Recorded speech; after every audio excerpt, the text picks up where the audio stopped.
Alright, so this is 2 weeks into Mario Kart World's release, and the Switch too.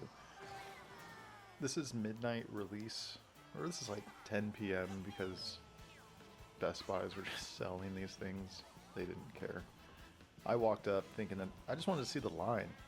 Yeah, I just showed up, wanted to see it, and the Best Buy employee asked me if I wanted one. Honest to God, I didn't think I was going to be getting one of these. I was on the Nintendo email list. I sent in my email pretty late. I did not think, I knew there was no chance I was going to be getting it. So, yeah, I had no thought about getting it. I hadn't been looking at the lineup. They asked me what games I wanted. I said Donkey Kong, and the guy looked at me like I was an asshole. So, got Mario Kart. I didn't really care to get, what was it? Cyberpunk. The only other game I'm kind of interested in is maybe getting Hitman, just because that thing looked like a lot of fun, watching a lot of like the giant bomb stuff. It looked cool. But with this, the Switch 2's release is really reminding me of the 3DS's launch. And kind of mixed with like a new Nintendo 3DS vibe. So, because it's launching with a Street Fighter, it's launching with a Mario, but like in terms of eShop, there really isn't anything for this. I know the 3DS didn't even have one when it launched, but you're able to move through it a lot faster. You're able to find more games, I guess, because you don't have to sit through such long loads. But for the most part, it's still the same marketplace. You're still just going to be seeing the myriad of, big titty anime puzzle games. And if that's what you're looking for, no knock against you. But, when I pick up my Switch, I'm not thinking like, all right, let's get edged. Let's goon. I don't really care. I just want a fun game. And, Mario Kart is, I guess, this launch lineup's fun game. As always, Nintendo always dominates their own consoles. But I don't know, for $500 with an $80 launch title that's obviously going to be selling, it's Mario Kart. I don't know. I feel like in 6 months I'm going to have like an ambassador certificate again. Like, it's fun. I haven't bought a Nintendo hardware since, 2017 with the Switch launch. So it's, I don't know. For me, it felt cool. This feels cool because my Switch is already on its way out. I was replacing the battery on it. My Pro controller had the most ridiculous drift ever, and Nintendo wouldn't fix it because it was past warranty. This is fun. It's a fun little upgrade. The size of it, the screen and everything when in handheld is awesome.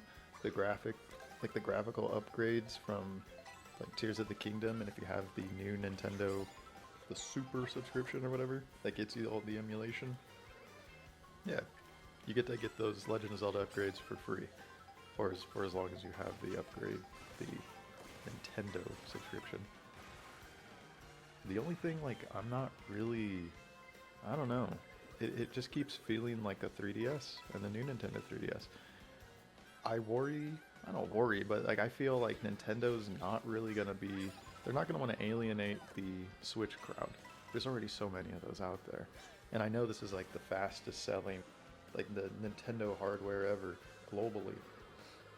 But this, I already feel like a lot of the games that are getting announced are already getting shown to be Switch games as well, right? I don't think Prime 4 is going to be Switch 2 exclusive. I don't see that happening. And I don't know, I kind of want, with a Nintendo release, they use the hardware a little bit. Like, the hardware is a little wacky. There's always something different. Like with the Switch 1, you had 1-2 switch, and that was fun. It was one of those launch games. But, or like snipper clips. It was cool. Like, look, the controllers, they go in half. They're like shittier versions of the NES controller, which is like, okay, that's cool.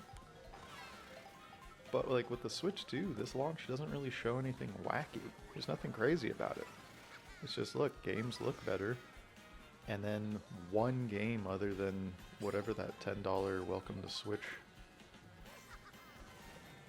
It just, like Cyberpunk has mouse controls.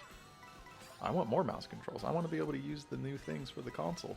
Right now, the new thing is like, okay, I get like random game chat invites while I'm playing a game on the toilet. I don't want to talk to someone right then, you know? So I'm not really using anything that feels new to the console, and I'm using the console. When I can, hell yeah, like I go on the eShop, I pop the Joy-Cons off, let me use it like a mouse. And then it's just like, alright, this recommended feature, like, oh, these are games that we think you'd like. Yeah, thank you for showing me my wish list. That's cool. I like it. I like just sitting there and having trailers go. You know, it's like a tech TV type of deal.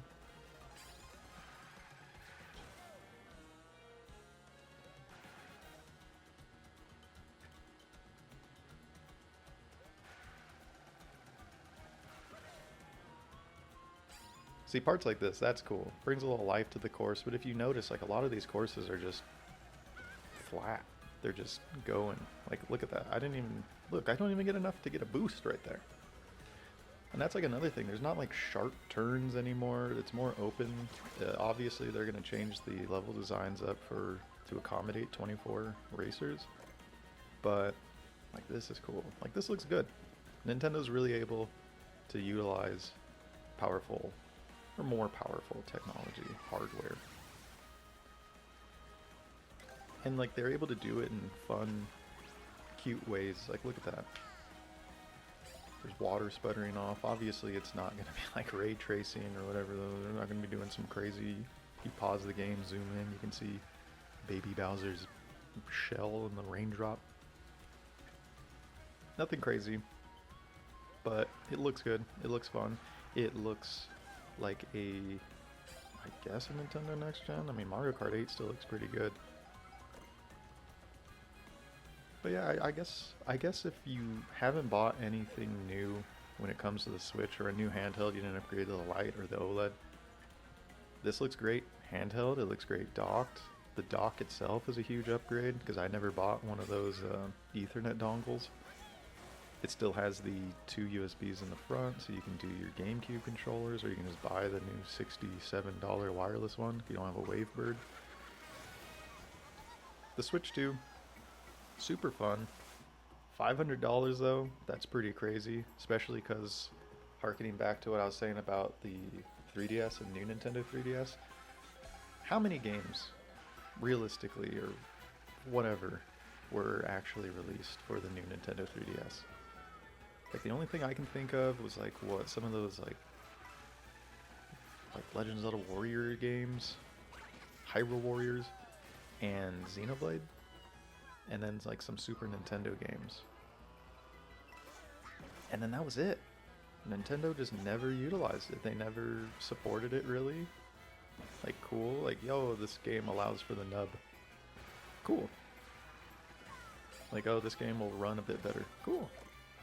I just worry that this $500 console is going to just be the Switch's new Nintendo 3DS. I love the new Nintendo 3DS. One of my favorite handhelds was the 3DS. The new Nintendo 3DS was a great add-on, a great addition to the family. But the Switch 2, I feel, I don't know, get ready to get those ambassador certificates soon. That's what it feels like. It's great, it's fun, but there's just not really a whole hell of a lot to show for it right now.